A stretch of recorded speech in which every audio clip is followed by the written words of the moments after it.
आज आपण मेनू पाहणार आहोत वरण आणि बट्टी. तर बट्टी बनवायला घेतोय आपण. एक परात घ्यायची, याच्यामध्ये पाणी घालायचं, हळद, मीठ आणि ओवा घालायचा. त्यानंतर गव्हाचं पीठ टाकायचं आणि कणिक मळायची. व्हिडिओत दिसतं त्याप्रमाणे कणिक मळून झाल्यानंतर थोडं तेलाने मोहन द्यायचं कणिकला आणि तेल लावून कणिक व्यवस्थित तयार करून घ्यायची, की जेणेकरून आपल्याला गोळे तयार करून पोळी लाटतो आपण त्या पद्धतीने लाटता येईल. तेलाचं मोहन व्यवस्थित द्यायचं कणिकेला. परातीमध्ये कणिकेचे छोटे छोटे गोळे लागलेले असतात, ते आपण सगळे एकत्र करणार आणि छान अशी कणिक आपण भिजवणार पोळ्या लाटण्यासाठी. आणि त्या पोळ्या लाटल्यानंतर आपल्याला बट्टी तयार करायची त्यापासून.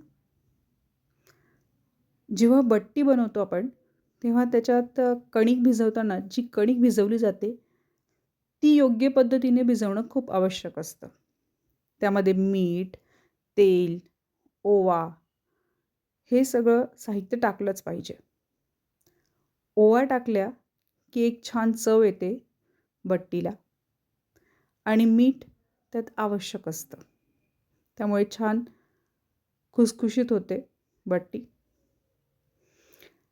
कणिक भिजून झाली आहे आणि आपण पोळ्या लाटून घेणार आहे त्या कणकेपासून.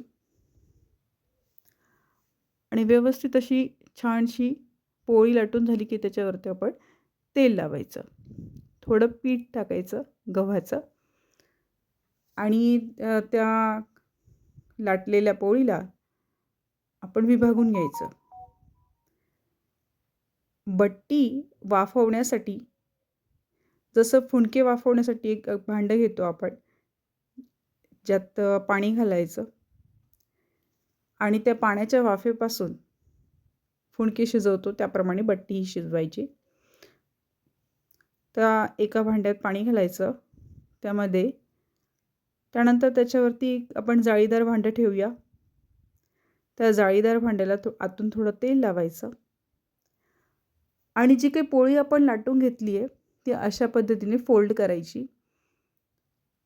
फोल्ड केल्यानंतर सुद्धा तेल लावायचं, थोडं पीठ लावायचं आणि पुन्हा आतल्या बाजूने फोल्ड करायचं. फोल्ड करून झाल्यानंतर तिला बट्टीचा आकार द्यायचा. जे काय आपण फोल्ड करून घेतलं आहे त्याला आपण बट्टीचा आकार द्यायचा. ज्याप्रमाणे व्हिडिओत दाखवलं आहे त्या पद्धतीने हाताने हलका दाब द्यायचा गोळ्यावर आणि बट्टीचा आकाराप्रमाणे त्या पात्याला आपण बट्टीचा आकार देऊया. जे काही पाता आपण लाटून घेतलं आहे एका पोळीपासनं असे आपण 2 बट्टी आपण बनवलेल्या आहेत. त्यांना छान आकार देऊया आणि त्यानंतर जे काही भांडं आपण ठेवलं आहे गॅसवर, जाळीदार भांडं, त्यात आपण बट्टी ठेवूया वाफवण्यासाठी. याच पद्धतीने आपण सर्व बाकीच्या गोळ्यांपासून पोळ्या लाटूया आणि त्यापासून बट्टी बनवूया.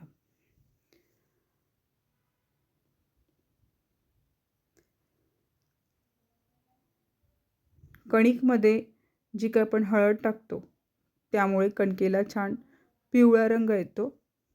नेहमीची चपाती लाटण्यासाठी, पोळी लाटण्यासाठी जी कणिक आपण भिजवतो त्यापेक्षा ही कणिक थोडी वेगळी असते, वेगळ्या प्रकारे भिजवायची असते,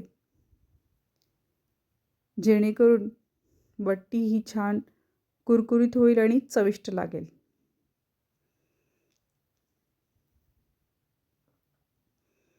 सर्व गोळ्यांपासून जे काही कणकेचे गोळे आहेत त्याच्यापासून आपण पोळी लाटून घेणार आहोत आणि त्या पोळीचे 2 भाग करून आपण बट्टी बनवणार आहोत.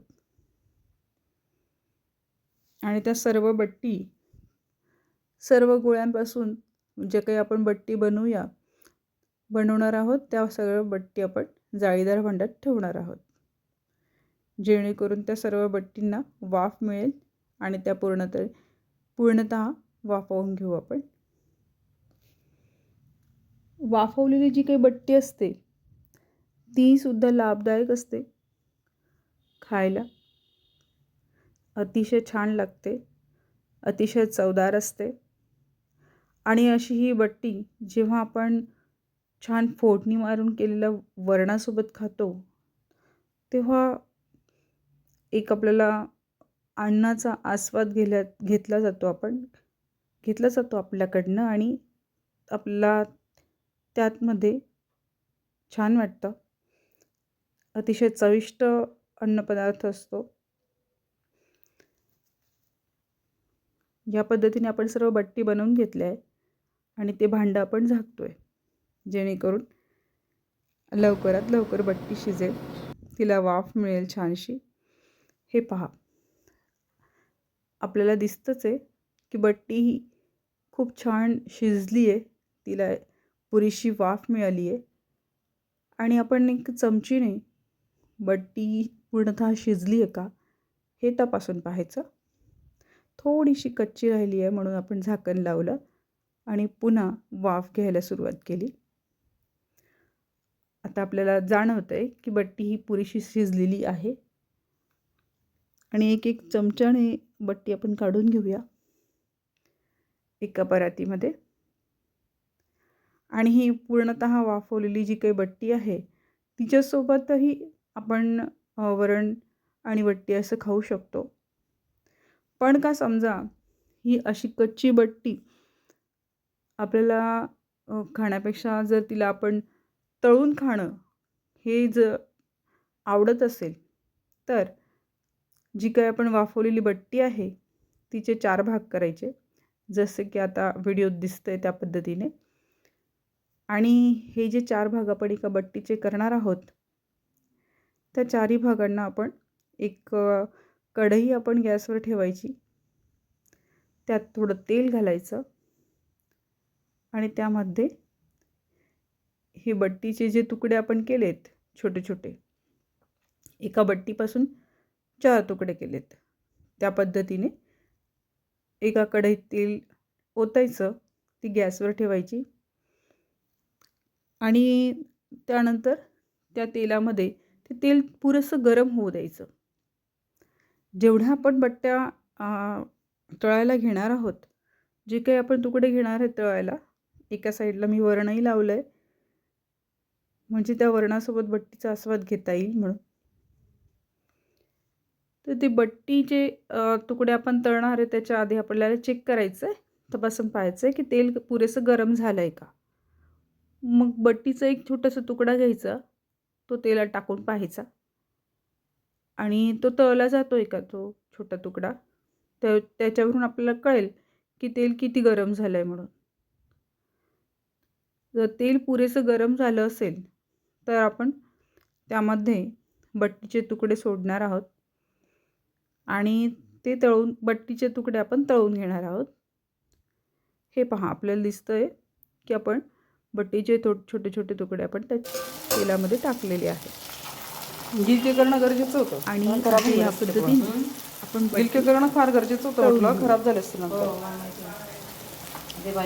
कच्ची बट्टी जी नुसती वाफवली आहे तीही आपल्याला वरणासोबत खाता येईल. आणि अशा पद्धतीने एका बट्टीचे 4 भाग करून 4 तुकडे करून ती तळून घ्यायची, असे छोटे छोटे तुकडे करून. आणि तर त्या पद्धतीने सुद्धा वरणासोबत बट्टी खाता येईल. तर अशा पद्धतीने दोन्ही प्रकारे आपल्याला बट्टी ही वरणासोबत खाता येईल आणि एक आपल्याला छानसा मेनू मिळालेला आहे. हे पहा, अशा पद्धतीने बट्टीचे तुकडे तळून घ्यायचे सर्व बाजूने.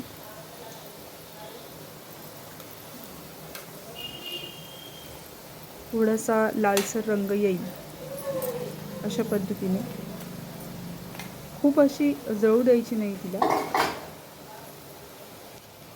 थोडा गॅस कमी करून ठेवायचा आणि त्या पद्धतीने बट्टीचे तुकडे तळायचे. पण अशा जाळीदार भांड्याने ते उचलायचे, म्हणजे जेणेकरून तेल त्या बटकींसोबत येणार नाही.